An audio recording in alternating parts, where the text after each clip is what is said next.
धमाकेदार ओपनिंग के बाद संगवारियों हंडा पिक्चर के आप मन जैसे कि देख पात हो टिकट काउंटर हाउसफुल है। तो यही बीच हमन आप मन के लिए कहान अमलेश नागेश के पिताजी के छोटे से इंटरव्यू और इंटरव्यू पूरा देखो संगवारी हो। आप मन कैसे लगते हैं हमारा कमेंट करके बताओ। तो चलता अमलेश नागेश के पिताजी से बात करेंगे। क्या नाम है अमन जी का? हेमनारायण नागेश। हेमनारायण नागेश जी, स्वागत है आप मन के हमारे यूट्यूब चैनल सिंधु ब्लॉग्स में।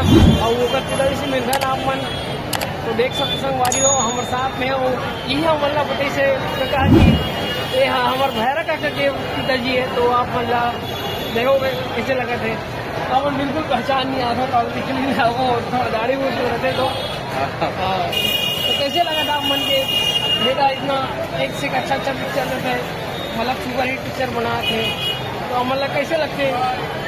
हमारा बढ़िया खुश लगा थे, परिवार अच्छा लगा।